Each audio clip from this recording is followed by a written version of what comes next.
Assalamualaikum warahmatullahi wabarakatuh. Saya atas nama Abdul Rahman. Saya di sini akan menjelaskan tentang manajemen berbasis sekolah atau disingkat dengan school basis management. Yang pertama, konsep desentralisasi pendidikan. Desentralisasi pendidikan sebagai konsep organisasi mengandung makna pendelegasian atau pelimpahan kekuasaan atau wewenang dari pemimpin atau atasan ke tingkat bawahan dalam organisasi. Desentralisasi tidak dimaksudkan untuk memperbesar ketimpangan antara daerah dengan pusat atau antara daerah yang ada di Indonesia, tetapi untuk mewujudkan keadilan dan kemakmuran dengan tidak mengabaikan kebinekaan. Di zaman Satori mengemukakan desentralisasi sebagai penyerahan urusan pemerintah kepada daerah sehingga wewenang dan tanggung jawab daerah, termasuk di dalamnya penentuan kebijakan perencanaan, pelaksanaan maupun yang menyangkut segi-segi pembiayaan dan aparatnya. Sedangkan desentralisasi pendidikan adalah sistem manajemen untuk mewujudkan pembangunan pendidikan dan menekankan kepada kebinekaan. Simon memberi pandangan tentang desentralisasi dalam membandingkannya dengan sentralisasi, yaitu bahwa suatu organisasi administratif adalah sentralisasi yang luas apabila keputusan yang dibuat pada level organisasi yang tinggi, sentralisasi yang luas apabila keputusan dilegasikan dari top manajemen kepada level yang rendah dari wewenang eksekutif.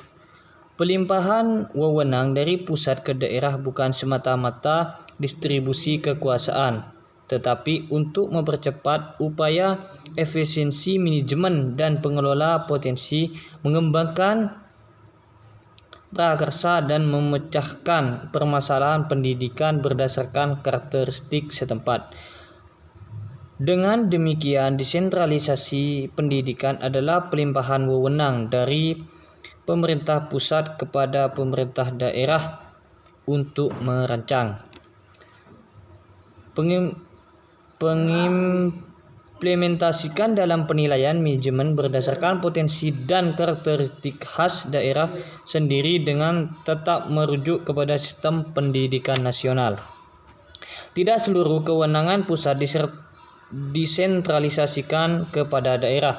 Terdapat aspek-aspek pendidikan yang tetap dikelola oleh pusat, antara lain meliputi perumusan atau pembuatan kebijaksanaan nasional mengenai kurikulum, persyaratan-persyaratan pokok tentang jenjang pendidikan, persyaratan pembukaan program baru, persyaratan tentang guru dan tenaga pendidikan lainnya di setiap jenjang pendidikan, dan kegiatan-kegiatan strategis lainnya.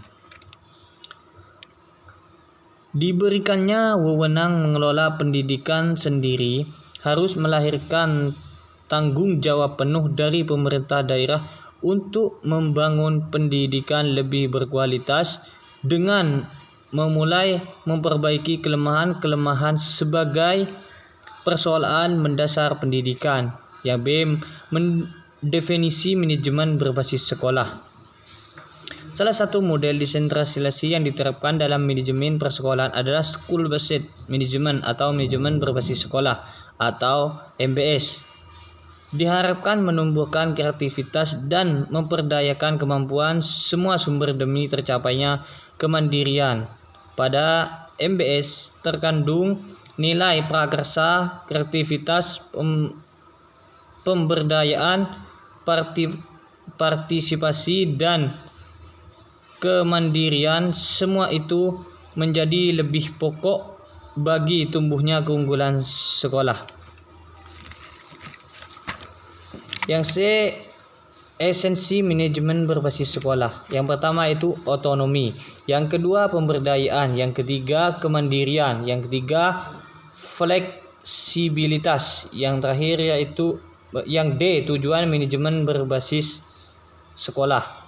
Lalu ada 4, meningkatkan mutu pendidikan, meningkatkan kepedulian warga sekolah, meningkatkan bertanggung jawab sekolah kepada orang tua.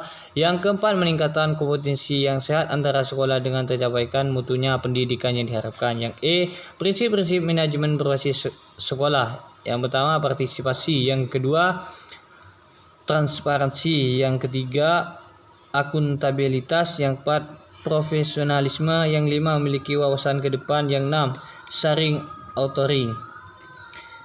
Yang F, pelaksanaan manajemen berbasis sekolah. Yang pertama, manajemen meningkatkan mutu sekolah.